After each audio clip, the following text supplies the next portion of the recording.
Hello everyone, welcome to Success Classes. I am Gaurav Soin और आप सभी के सामने आज एक इंपॉर्टेंट वीडियो के साथ मैं हाजिर हूँ। And this important video is regarding 20 potential PhD viva voce questions. जिन लोगों का आगे जा करके वाइवा वोस होने वाला है after submitting thesis to the university, उनके लिए ये वीडियो बहुत इंपॉर्टेंट होने वाली है। साथ ही साथ जो रिसर्च स्कॉलर्स हैं उनके लिए भी ये वीडियो बहुत इंपॉर्टेंट है, जिससे उनको पता चलेगा कि किस तरीके से वाइवा वोस में क्वेश्चंस पूछे जा सकते हैं। और इस वीडियो में मैं आपको टेंटेटिव आंसर्स भी दूंगा कि किस तरीके से आपको इन पीएचडी वाइवा वोस क्वेश्चंस का आंसर देना चाहिए। So before getting into it, I would like you to subscribe my YouTube channel Success Classes and hit the bell icon for latest updates. You can also visit our website, that is researchphd.in, in which you will find daily quizzes on paper 1 and paper 2 commerce and management. And you can also follow us on Facebook and Telegram. The link of Facebook page, Telegram channel is given in the description box. हमारे website में अभी मैं recently जो भी state universities या central universities की PhD admission notification आए हुए हैं या जो भी जॉब अपॉर्चुनिटीज़ आई हुई हैं प्राइवेट यूनिवर्सिटीज़ में या फिर गवर्नमेंट यूनिवर्सिटीज़ में, वो सारी की सारी मैं अपलोड कर रहा हूँ। तो आप विज़िट ज़रूर किया करिए हमारी वेबसाइट, काफ़ी कुछ फ्रूटफुल आपको मिलेगा आफ्टर रेफरिंग आवर वेबसाइट। और साथ ही साथ हमारे जो भी यूट्यूब वीडियो के लिंक्स होती हैं और जो भी हमारे क्विज़ेज़ की लिंक होती हैं, वो सारी की सारी आपको हमारे फेसबुक पेज और टेलीग्राम चैनल पे मिल जाएंगी। तो आप दोनों को ज़रूर फॉलो कर लीजिए। दोनों का लिंक डिस्क्रिप्शन बॉक्स में दिया हुआ है और हमारी वेबसाइट का लिंक भी डिस्क्रिप्शन बॉक्स में दिया हुआ है। साथ ही साथ मैंने बहुत सी प्लेलिस्ट का लिंक डिस्क्रिप्शन बॉक्स में दिया हुआ है, जैसे कि पीएचडी रिसर्च पेपर एमफिल। ये बहुत ही अच्छी प्लेलिस्ट है और हर एक रिसर्च स्कॉलर को ये प्लेलिस्ट देखनी चाहिए, क्योंकि काफ़ी फ्रूटफुल वीडियोस मैंने डाले हुए हैं। आप ही की जो क्वेरीज़ आती हैं उसको ध्यान में रख करके मैंने वीडियोस बनाए हैं, तो आप ज़रूर देखिएगा इस प्लेलिस्ट को, काफ़ी हेल्प मिलने वाली है अगर आप पीएचडी कर रहे हो या आगे जा कर के पीएचडी करना चाहते हो। तो अगर आप नेट जेआरएफ सेट या पीएचडी एनएस एग्ज़ाम की तैयारी कर रहे हैं तो रिसर्च एप्टीट्यूड एंड स्टैटिस्टिक्स वाली प्लेलिस्ट बहुत इंपॉर्टेंट है, आप उनको रेफ़र करिए।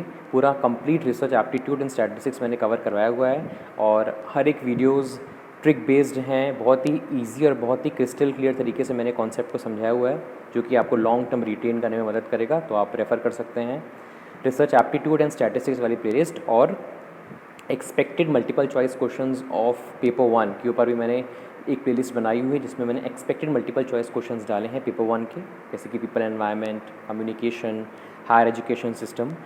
प्रीवियस ईयर क्वेश्चंस तो कर करके हम थक चुके हैं, but expected multiple choice questions हमको हमारी एक्चुअल परफॉर्मेंस बताते हैं। तो आप उनको भी रेफ़र करिए और अपना स्कोर लिखिए कमेंट सेक्शन में कि आपको कितना स्कोर मिला है।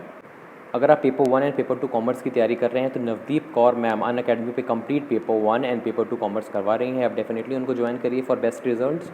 और डेली 10 PM अनअकैडमी पे नवदीप कौर मैम की स्पेशल क्लासेस होती हैं, आप उनको भी देखिए, बिकॉज काफ़ी कुछ नॉलेजेबल आपको मिलेगा after watching the classes of Navdeep Kaur ma'am. And you can also subscribe Nav Classes YouTube channel, because daily basis पे नॉलेजेबल कंटेंट आता रहता है नव क्लासेस यूट्यूब चैनल पे, जो कि आपकी नॉलेज को और एनहांस करेगा। और अगर आप सब्सक्रिप्शन लेना चाहते हो तो कोड यूज़ करिए नव क्लासेस, जो कि आपको आपकी स्क्रीन पे दिख रहा है।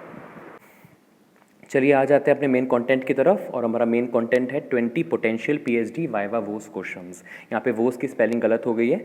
ये वाइवा वोस होता कब है? जैसे ही आपकी जो थीसिस होती है वो सबमिट हो जाती है यूनिवर्सिटी में, उसके बाद वाइवा वोस होता है और उस वाइवा वोस में आपसे क्वेश्चंस पूछे जाते हैं। जो भी आपने थीसिस बनाई है during your PhD under the supervision of your guide, वो जो थीसिस होती है वो आपको सबमिट करनी होती है और उसके सबमिशन के बाद आपका एक वाइवा वोस होता है। और उस वाइवा वोस में जो क्वेश्चंस पूछे जाते हैं वो एक एक करके आज मैं आपको बताने वाला हूँ।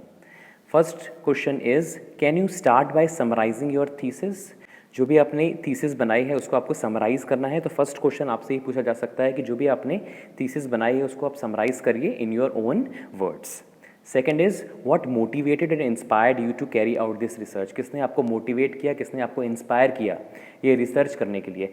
तो इसका आंसर आप कुछ इस तरीके से दे सकते हैं कि ये जो रिसर्च है ये एक प्रॉब्लम के ऊपर बेस्ड है, और ये जो प्रॉब्लम है ये सोसाइटी में बहुत तरीके से फेस की जा रही है। तो मैंने सोचा कि after doing proper analysis and interpretation मुझे इस प्रॉब्लम के ऊपर प्रॉपर रिसर्च करनी चाहिए। इसीलिए इसने मुझे मोटिवेट किया, इंस्पायर किया कि मैं सोसाइटी में कुछ ना कुछ कंट्रीब्यूट करूं by doing research on this problem which is been faced by the society. तो कुछ इस तरीके से आप आंसर दे सकते हैं।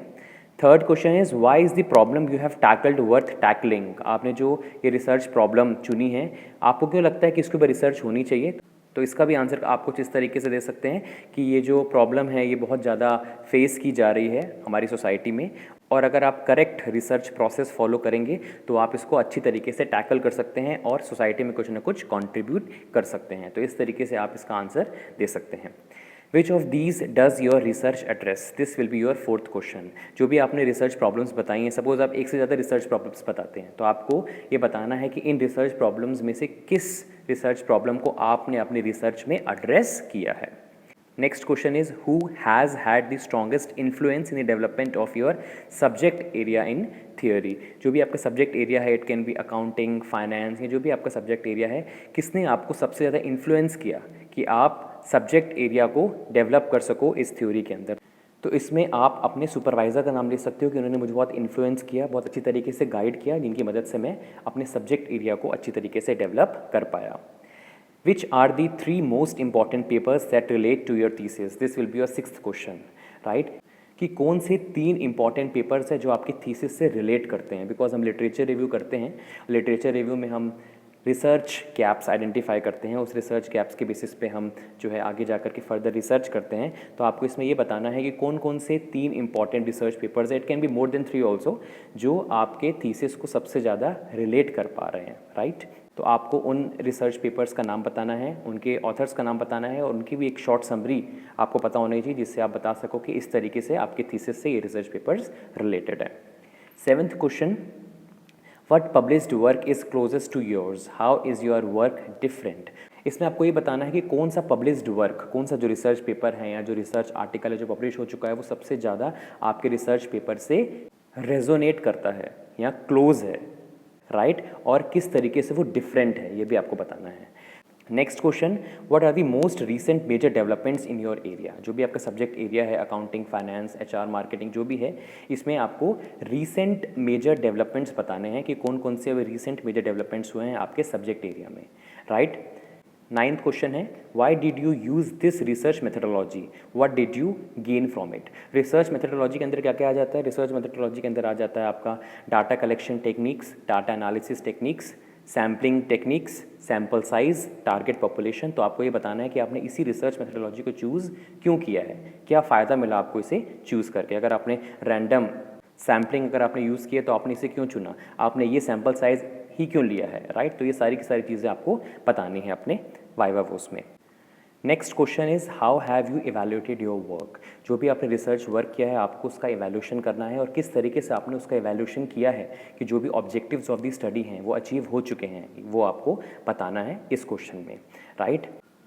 Next question is, how do you know that your findings are correct. जो भी हमने रिसर्च फाइंडिंग्स लिखी हैं थीसिस में, वो करेक्ट है या नहीं, ये आप कैसे जानते हो, राइट? तो इसका भी आपको आंसर देना है। Next is, what are the strongest और weakest parts of your work. कौन कौन सा पार्ट आपका स्ट्रॉन्गेस्ट रहा रिसर्च वर्क में और कौन कौन सा पार्ट आपका वीकेस्ट रहा, कहाँ कहाँ आपको लिमिटेशंस फेस करने को मिली, वो सारी चीज़ें भी आपको बतानी पड़ सकती है।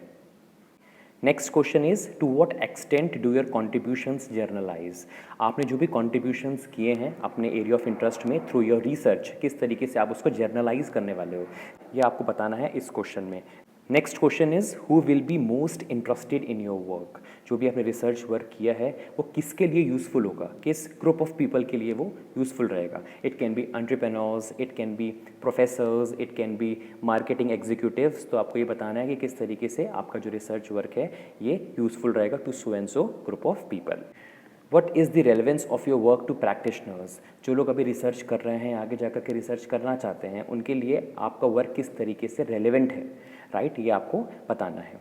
Next question is, what are the contributions to knowledge of your thesis. किस तरीके से आपकी थीसिस नॉलेज में कंट्रीब्यूट करेगी, जो भी सब्जेक्ट एरिया है उसके नॉलेज में किस तरीके से आपकी थीसिस कंट्रीब्यूट करेगी, ये भी आपको बताना है। 17th question is, how long term are these contributions. जो भी आपने कॉन्ट्रीब्यूशंस किए हैं टू योर सब्जेक्ट एरिया वो कितने साल तक लॉन्ग टर्म रहेंगे, ये भी आपको बताना है।